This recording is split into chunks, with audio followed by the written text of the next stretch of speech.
Ladies, puberty, PMT, pregnancy, the menopause. Yes, your hormones have been taking you for a ride for years. Hot flushes on the bus, menopausal meltdowns in the office. Whatever those hormones have made you do, Jenny Smith and Kate Bouse are here to lend a sympathetic ear. Why not write in and share your hormonal hell with the girls? Don't worry, they've heard it all before. It's time to put those hormones in the firing line. This is Dear Hormones. Welcome to your safe space, ladies.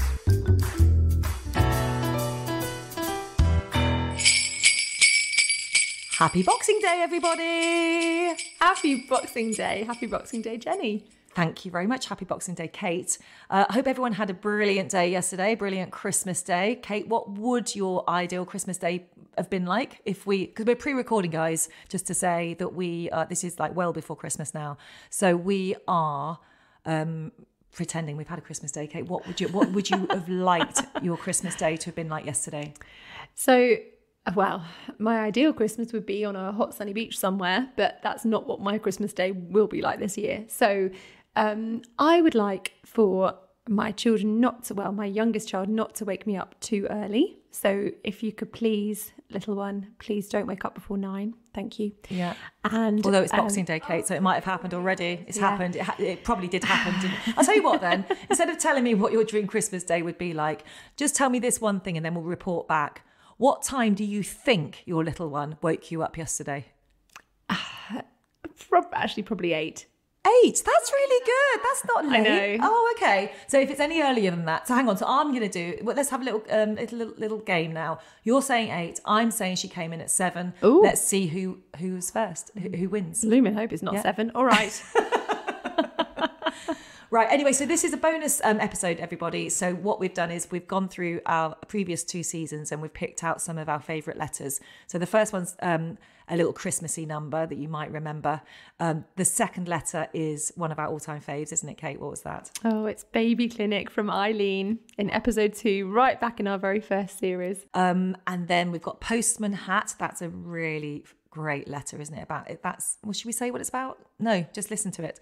And then the last one is Mini Cheddars, which is a brilliant rage story. Yes, that I think many people can relate to. Yeah, definitely relate to that. I think you and I can probably both relate to that now. I think so, actually. Yeah. Anyway, happy Boxing Day, happy New Year, everybody, and we're going to be back. We're having a 2-week break now, so we'll be back in January. See you then. Bye. Bye. This is called Jingle Bells, and this is from Bella in Swansea. She says, Dear Jenny and Kate, I hate noise. Little noises, like the crunching of a crisp packet, the sound of chewing, someone tapping their foot repeatedly, that kind of thing. I've noticed, though, that this petty hatred of mine has become almost intolerable since entering my perimenopausal years. This has actually got a name, hasn't it? This is a diagnosable thing. Yes, it has. I think we talked about this before. I think like in season 1, I've got a feeling we have now. I think we maybe have. There is a name. But also, I know that this is also a perimenopausal thing because loads of my friends have started to say it to me about chewing in particular, listening. And I've got it a little bit. Like when I'm hearing my son chewing next to me, it's starting to drive me mad. So I'm with you, Bella. I am with you. Okay. Rewind to Christmas 2019, and I'm quietly in the kitchen preparing the dinner. I always host Christmas Day. I love it. But the thing I love the most is the hour or 2 I have first thing in the morning all by myself.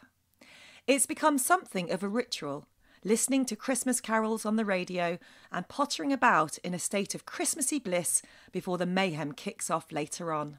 Oh, yes, I can imagine that because we talked even last week, didn't we, about that me time that we love to have, us mums. Everybody needs it. This particular year, my husband's elderly aunt, let's call her Maud, had come to stay and, unlike my 2 teenage daughters, was not one for a lie-in. Into the kitchen she walks during my quiet time, my precious, sacred quiet time, and starts to make a cup of tea. You might be thinking that this alone is the reason for my letter, but you'd be wrong. Maud had made a recent purchase, one that she was immensely proud of, and unbeknownst to her, was about to wreak havoc on my entire day. She had purchased a pair of fluffy Christmas-themed slippers, and sitting proudly on top of those slippers was a pair of small, festive bells.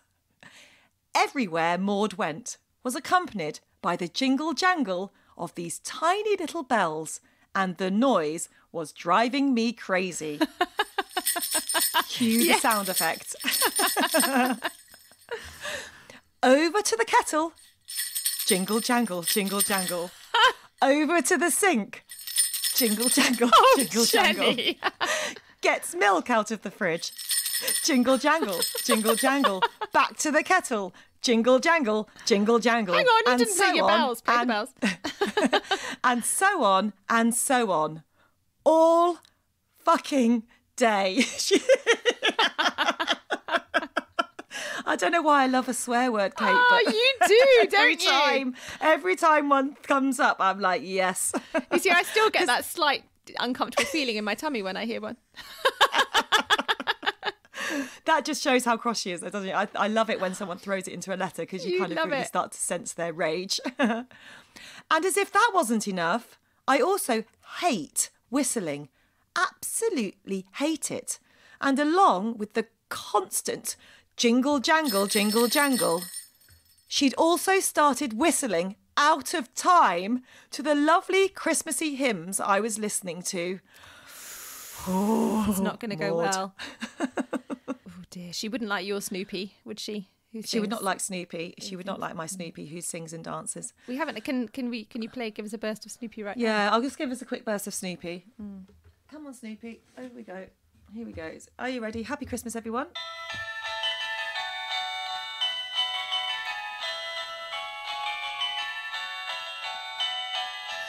I love him. Oh, a little creepy laugh at the end. Yeah, so no, she would not like Snoopy. So she carries on here. She says, my brother, funnily enough, hates irritating little noises too, although I don't think his is exasperated by his hormones, and he was over for the day with his family too. As soon as he arrived and heard Maud jingle-jangling wherever she went, he knew I'd be raging. He even sent me a video clip whilst I was in the kitchen of Maud sitting on the sofa, intensely shaking her foot, the way people do without realising it. My brother was in fits of giggles, knowing how pissed off I would be. My husband absolutely loves his aunt, so there was no chance whatsoever of me asking him to get her to take them off, and no way of me explaining to him about how much she was annoying me. But later in the day, after what felt like an eternity of relentless jingle-jangling, my husband left the room, and fully pent up with hormonal rage, I spun around to her face and shouted, Maud, will you please stop shaking your foot? Those slippers are driving me insane. Oh, Christmas awkward. Day. The room fell silent, and Maud looked crestfallen. Oh, poor Maud. She was so excited about her Christmas slippers. Without saying a word, she took them off, causing the little bells to go hell for leather as she did so, and put them on the floor. My whole family stared at me in both shock and amusement. It was then that my husband, completely oblivious to the situation, came back into the room, whistling a Christmas carol, completely out of time. And I went back into the kitchen to find something alcoholic to see me through the day. This next letter is sent to us by Eileen, who lives in North London, and her story is entitled Mother, Daughter, Granddaughter, a story of hormones. So we've got the 3 generations here. Brilliant. And this is quite a long letter, Jenny. Okay. But looks exciting. Here we go. Maybe I should get myself a cup of tea and maybe you should settle in. Yeah. It all started innocently enough, as these things do. I'd envisioned taking my mother to her granddaughter's very first baby clinic after her birth in May 2007. I was a first-time mother in a new country, grappling with life with a 7-pound, 1-ounce bundle of demands that I was completely unprepared for. Before giving birth, I never really spent time around babies. This was purposeful. I preferred the company of friends, travelling, focusing on higher education and exciting new jobs like working at an art gallery in San Francisco. Oh, Eileen, you do have an exciting life. I like this. But then, after marrying a lovely Englishman and moving to London, the timing seemed right to start a family. I'm sensing Eileen's quite a writer. This is lovely.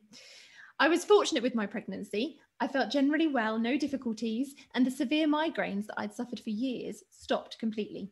The doctor explained that the pregnancy hormones most likely suited my body, and hence the migraines had disappeared. And he even went on to comment that maybe I should have a lot of children if I wanted to be migraine-free. Oh! Lots of children, there's a solution. I am from hardy Celtic stock, and I recalled how a great aunt of mine had 14 children. Yes, 14! Was she just trying to escape the crushing pain of chronic migraines? Maybe that was it.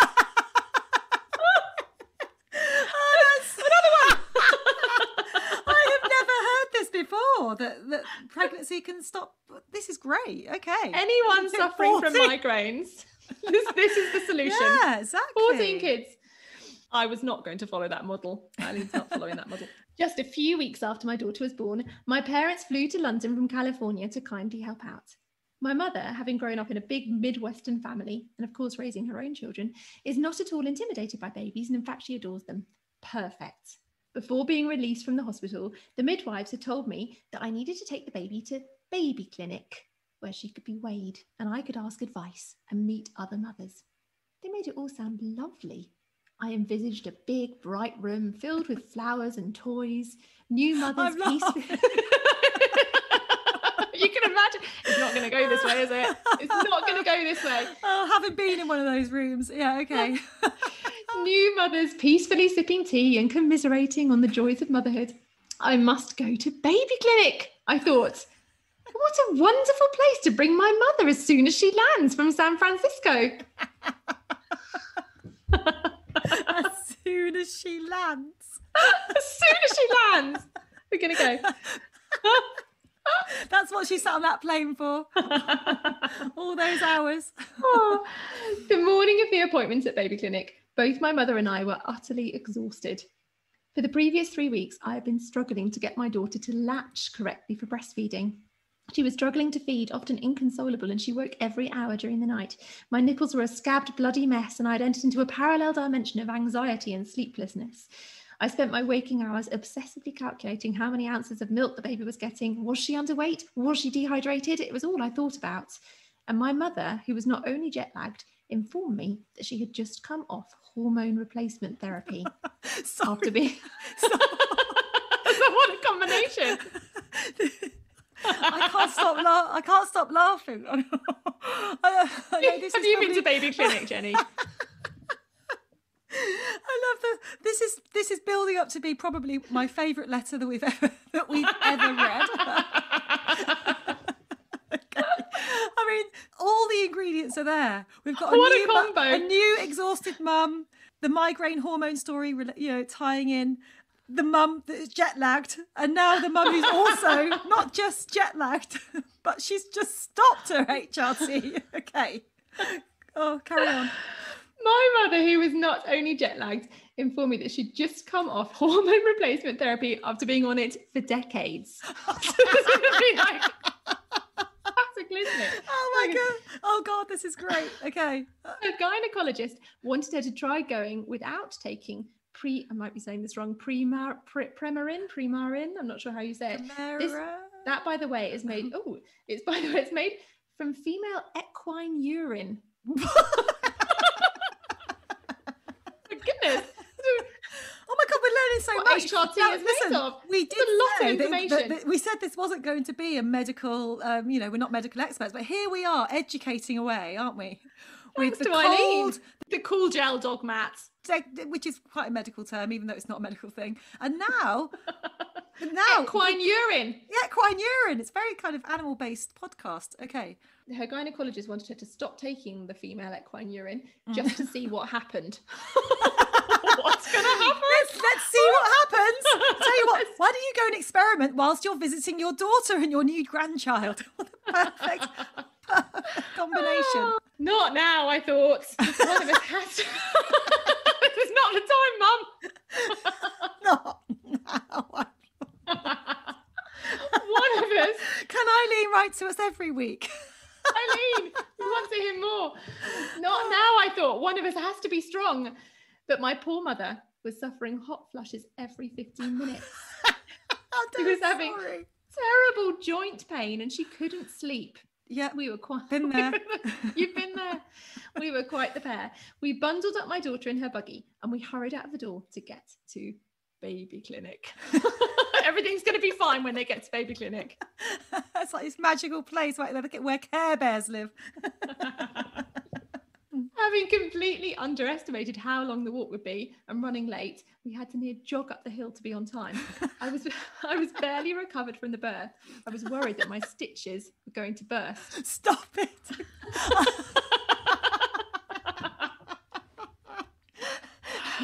Oh, Kate, I'm actually crying. I mean, not that I want her stitches to burst. It's just how she's written it. And I was just hoping that I'd remember to put breast pads in before leaving the house.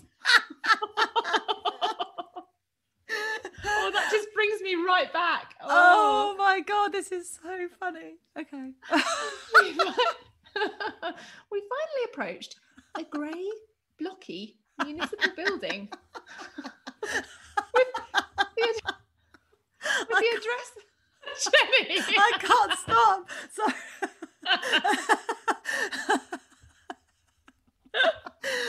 This can't be baby clinic. This can't be baby clinic. No. What's Not this baby place? clinic. What's this place? Oh no. Hang on. It can't The address that they were looking for was displayed by the door. What? Surely a mistake, Kate. Could this be the esteemed baby clinic? There was no signage. There was just a middle-aged man sitting at a makeshift desk, smoking a cigarette.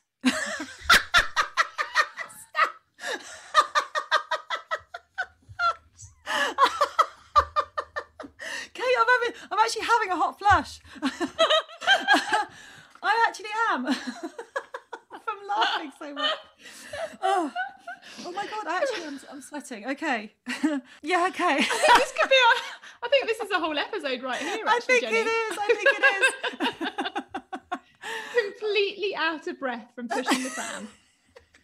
I tentatively asked if this was where baby clinic was. Yes. It's here. He said, very gruffly, while blowing smoke into my face.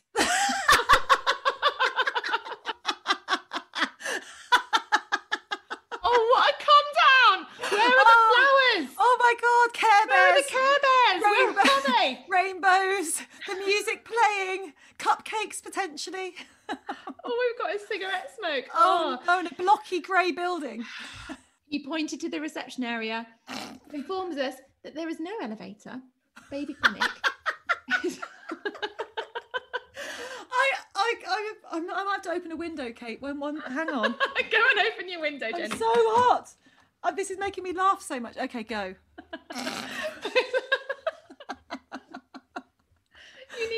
You need Joy's cool water bottle. bottle. I do. I really do. Cool water bottle like Joy. And baby clinic is on the second floor. Park your buggy there. He gestures to a corner where other buggies are placed. My mother and I exchange a glance and we go in. My daughter is sound asleep, so I gently try to extract her from the pram to carry her up the stairs. Do you remember those days, Kate? Too clearly. Too clearly. When they've gone to sleep and you're just trying to desperately keep them that way. Okay. There's no elevators though. Couldn't push the buggy into the lift. Got to take the baby out.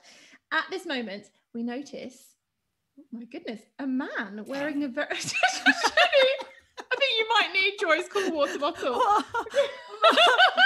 Get ready. I'm so excited.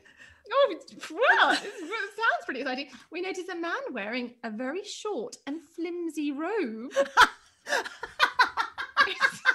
are we going, Eileen? Where are we going with this? Where has she turned up? This grey blocky building. Is she definitely in the right place? Oh my God. What's a man doing in a short robe at a baby clinic? Can't possibly imagine. She's not got to baby clinic yet, though, has she? So, would you like to make a guess at what this man's doing, Jenny? Well, porn?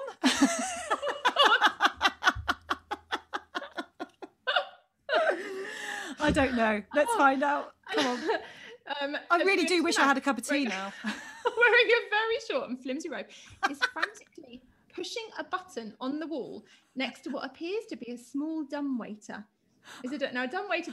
Is this like a little lift? Yes, isn't it? Yeah, I always think of dumbwaiters as those ones that bring food down from a kitchen in a mansion. Am I right? You know, then it comes down and then delivers. Well. The man is holding a towel and shampoo. What's he got a towel? He's holding a towel and some shampoo, and he's growing increasingly annoyed that nothing is happening.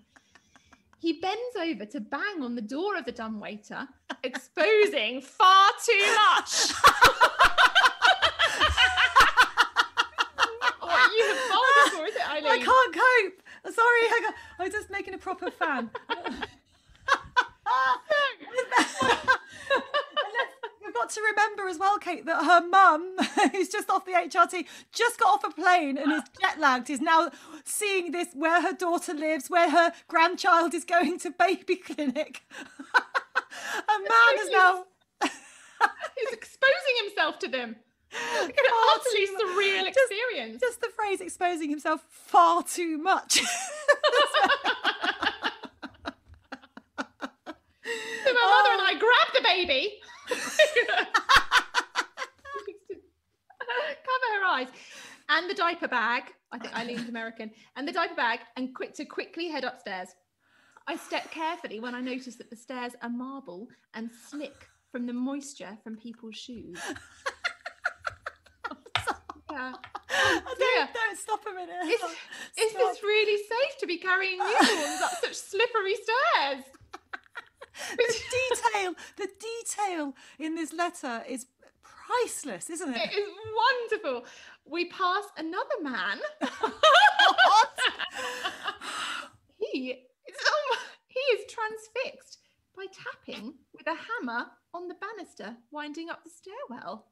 What is going on? There's no time to think about it. So we've got one man exposing himself by the dumbwaiter. And we've got another man tapping with a hammer on the banister. What is going on? Well, that's what Eileen wonders, is what is going on? No time to think about it. We get to the second floor and enter a large, dark, crowded room. Oh, no. Oh, it's not. It's not what you Is this baby clinic? Eileen. This is it. This is it. The big I hope it's reveal. not, but I've got a the big feeling reveal. Crowded room filled with plastic chairs. Oh, yeah. Large stained mats. No. And weary midwives. This must be baby clinic. Oh no. Shattered dreams. We're given a number and told to wait to be called. Oh, that's even worse. Just to be given a number. My mother is completely out of breath from the exhaustion of getting here. She turns to me and she says she feels an almighty hot flush coming on. Her hair is soaked. I can see sweat cascading down her face. Cascading! That's a great word. Eileen. Oh my God, I love Eileen. I rifle through the diaper bag looking for a muslin square to give her. Well, that's handy. That's good. You need a muslin square. At that moment, the room has taken on a sombre atmosphere because a social worker has arrived with a number of babies. One of which all of the midwives are crowding around to discern if the baby is ill. My goodness. Oh no. Oh God, it's taken a dark turn. It's taken a dark turn. I place my daughter on the mat in front of me and she lies there, unusually still, stares at the ceiling. she's picked up on the vibe. Even her daughter gets it. Yeah. Even the newborn baby. This surely isn't baby clinic. Right. Why am I in a blocky grey building, dark, with plastic chairs? Where's the mat that I'm lying on got stains Where are on the Care Bears? Oh, the sweet smelling flowers. My mother is drenched. So I hand her the muslin, which she opens up. She places her whole face into the cloth and she shakes her head back and forth trying to soak up the sweat. I've got such a visual image of that. Just then a young man. There's so many characters in this. It's just wonderful. Cue the young man. Just then a young man holding a tiny baby asks me if the seat next to us is taken. He looks startled like a deer in the headlights, and he looks back and forth from my mother with her head in her hands to the strangely quiet baby at my feet. Oh my God. I am so sorry, he says. He quickly turns away and sits somewhere else. Can you see? I nudge my mother and I tell her it looks as if she is crying over the baby. Oh no, like something's awful's happened to the baby. to Eileen's baby. Oh no. Oh no. The fact that the guy said, I'm so sorry, and walks sat somewhere else. What a tale. Wow. My mother is mortified and embarrassed. We are eventually seen by the midwives.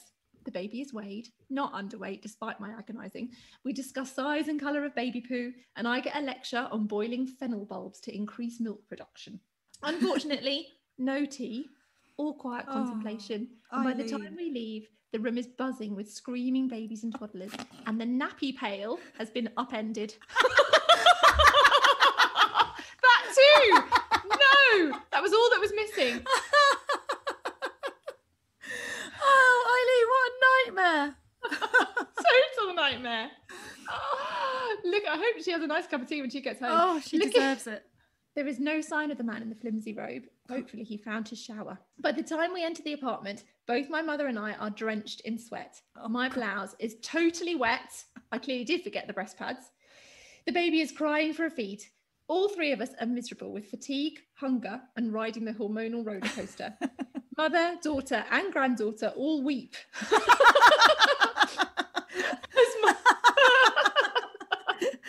something about the word weep as well, isn't there?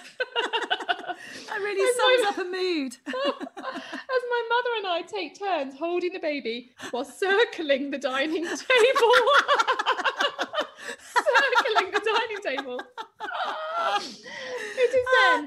It is then that my mother thrusts her fist into the air and she hollers, I am going back on that fucking HRT.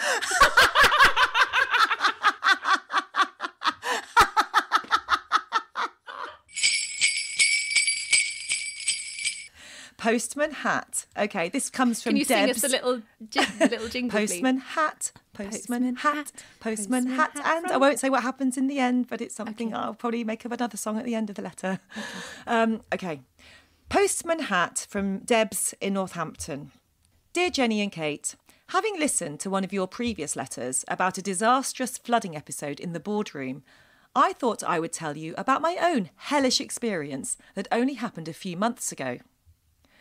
Friends of ours own a restaurant, and they had invited my husband and I, along with 3 other friends, to have dinner there. We were incredibly excited, as it was just after lockdown, so going out at all was something of a novelty. I'd put on a pair of jeggings, brackets, elasticated waistbands had become my friend in lockdown, and mine, by the way, and still are, yeah, and a lovely new top that hung just below the top of the trousers. I felt great. I hadn't put makeup on for months, let alone do my hair, and the excitement of being let out was off the scale. We'd offered to drive our 3 other friends to the restaurant, so there we were, all in the car, my husband and I in the front, them in the back. But a mere 5 minutes into our journey and disaster struck. I felt the familiar and dreaded whoosh of a full-blown flood, completely out of nowhere. Oh, dear. Oh, God. My periods are usually really regular, despite being in my mid-50s. But this one had come out of the blue and had taken me utterly by surprise. What to do? The 3 girls in the back, whilst friends of mine, were more friends with the restaurant owners, and I didn't feel at all comfortable enough to confide in them. I was starting to panic, whilst the dampness in my pants got worse by the second. Under my breath, I muttered to my husband, "I'm flooding." "You what?" he replied. "Flooding. I'm flooding. I'm bleeding beyond all belief. It's leaking onto my jeggings. I don't know what to do. What am I going to do?" He had nothing. He offered some words of comfort, but had no idea how to resolve the issue, and we both sat in stunned silence for a moment or two longer. Oh, this is making me think of the story of the lady in the car with the Pringles can when the husband started emptying the, you know. When she needs to go for a wee, only this is blood. The husband there did say, I get that. And he emptied the Pringles can. I'm thinking, what could this husband do? What? I don't know. Come on. Absolutely nothing. She desperately needs his help, doesn't she? And then she goes, so we both sat in stunned silence for a moment or two longer. It was then that I spied his favourite woolly hat. He's a postman, and this hat is worn almost every day on his rounds. He bloody loves it. Bloody being the operative word here. That's too good. Without a moment's hesitation, I grabbed the hat and started shoving it down my trousers whilst hubby looked on in abject horror. I could feel the blood immediately soak into the fabric, but even this, I feared, wasn't going to be enough to stem the flow. Quick thinking, though. It was then that we arrived at the restaurant. Hanging back and letting the three girls in the back get out first, I tentatively got out of the car where my friend and restaurant owner was waiting to greet me. The thing I remember most about this moment... I just read the bit.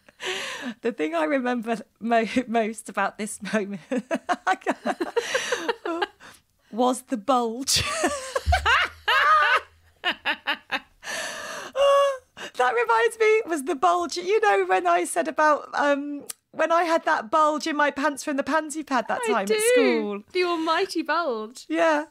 The ginormous bulge in my skin-tight jeggings of the sodden and leaking postman's hat that was rammed down my pants.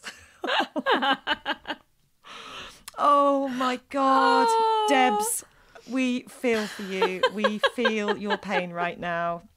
Thankfully, this friend is someone I can tell anything to, so I quickly revealed my predicament and she hurried me off to the loo. I say hurried. It was more of a waddle as I tried not to dislodge the hat and make matters even worse. Oh, you know, that walk when you... Oh, my God. I remember sitting on the loo and the blood just wouldn't stop coming. The hat, the precious postman's hat, was absolutely drenched and I just didn't know what to do. My wonderful friend then arrived with a first aid kit and took out some bandages. So I bunched them up and put them in my pants, and I even wedged them up there too. No. As a makeshift tampon. A phrase no woman should ever have to utter. Oh my God, Debs. Poor Debs. Oh my God. I mean, I'd have had to have just given up and gone home. I just don't know. Oh, the blood just wouldn't stop coming. My No. goodness. And what's she going to do with the postman's hat as well? I know. It's drenched in blood. I hope she's got like a carrier bag. Something, yeah. I still had the issue of my lovely new top not being anywhere near long enough to hide the blood stain on my jeggings. Oh. So my friend found a jacket that I could tie around my waist, and that was how I left the bathroom and walked to my table.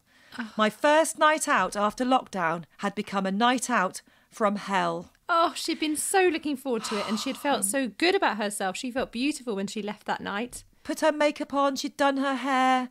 Oh my God, I bet she looked amazing. Then she goes, as for the hat, a few spins in a hot wash later and it's back on his head doing the postman rounds. I told you it was his favourite. And it has a story to tell. It's even more special, that hat now. Let's move on to our next letter. Now, this one is called Mini Cheddars. Sounds very exciting. It's been sent to us from Lena in Southampton. Dear Jenny and Kate, I love your podcast. Oh, that's so nice. Thank you. Some of the stories shared have made me smile and feel a whole lot better about an incident that took place in our household recently. To put this into context, I have found this last year really difficult. Lockdown, homeschooling and hormones have proved to be a potent mix. I think, Lena, you're a potent mix. You're not alone. On one particular occasion, my year 6 twins were set a frankly impossible task that infuriated me. Oh, she's got twins as well. You've oh, got goodness. twins. That's hard, isn't it, in lockdown with That's homeschooling? hard. The kids were asked to write complex poetry with, I don't know how to say this, parataxis on the subject of human rights events. Oh my goodness. God. I don't actually understand that whole sentence. Parataxis. I've never heard of parataxis before. What is it? Oh God, Kate, and you've got a degree from Cambridge and you don't know what it is, so that makes me feel better. They had no knowledge of human rights events. So how the hell could they write complicated poetry about it? You can see, I think you can feel that Lena is still feeling a bit of rage about this even now. Oh my goodness, I really feel for this lady. They could have written poetry about how they felt, or their neighbourhood, or they could even have escaped to another world for a few happy moments. But no, it had to be about human rights. Oh dear. It had to happen. Oh my God. It had to happen whilst they were homeschooling, and it had to include parataxis. This is a disaster. We've got a disaster on our hands. Oh, Lena. Parataxis, she repeats with an exclamation mark. Parataxis! Sorry, too much. We are with you all the way. I didn't get it. My daughter didn't get it. My son didn't get it. Oh dear. He did this, says that my son didn't see the point at all and he lost it. He didn't see the point. Didn't see the point. Sorry, Just don't see the point, Mum. Don't see it, Mum. Not doing it. That's a classic. I think that's a classic boy thing to say as well, isn't it? I don't see the point, Mum. Yeah. And get ready, because Lena's going to lose it too. It says, I completely lost it. And I am sorry to say that I picked up a plate of food and threw it in his direction whilst he sat on his bed. I then looked my son right in the eye. He looked back at me. We were at war. Oh. Without breaking eye contact, I took the packet of mini cheddars that I was holding and I clapped my hands over it hard, still staring. Ha! This is so good, the phrase, without breaking eye contact. Can you imagine lifting that bag of cheddars but still staring him out? Like, are you ready? She's clapped her hands over it hard. Then she says, but I wasn't finished yet. I scrunched the packet of cheesy biscuits around in my hands, breaking them into ever more tiny pieces. And then, get ready, and then with one final mega glare. Of course, all the time she's staring him out. She hasn't broken the eye contact. I ripped the packet open, turned it upside down, and calculatedly scattered the entire contents all over his bed, right in front of my open-mouthed child. Victory! Except, oh, Jenny, I love it how you laugh at these stories. It's just so nice. This is funny because I also have a son who's constantly hungry, always looking for a snack and absolutely loves those mini cheddars. So if her son is anything like mine, that would have been an absolute disaster to see that packet of cheddars scattered all over his bed. Oh my God, you know what I'm thinking? Hence the open mouth. What are you thinking? Let's see. She says, I wonder whether you're going to preempt this next sentence, which I've just left out. Except that, of course, it wasn't a victory at all, since I have to live with the guilt of my childish outburst. And I was the one who had to fetch the Hoover. Yes, that's what I was thinking. Was that what you were thinking? Yeah, it's all very well having that moment of rage, but then when you've got to go and do the clearing up afterwards, that's sort of a bit of eating humble pie, isn't it? She was the one. Now, you think that's like quite a nice ending for the letter, but it goes on. There's more. Oh, there's more. Great. How did the parataxis go? Give us more. I don't know. I'm not sure. Let's see. My eldest daughter, now at secondary school, had to put her live lesson on mute.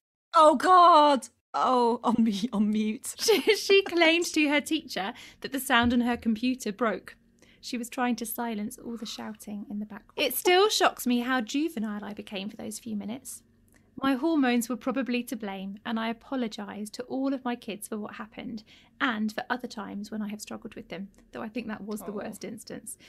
I must say, however, that I am finding my hormones are on a more even keel since my kids returned to school. I bet they are. That's the end.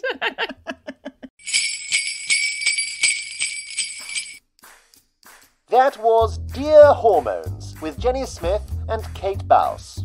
If you've got a story to share, email the girls at dearhormones@yahoo.com or they're at dearhormones on Instagram. Until next time.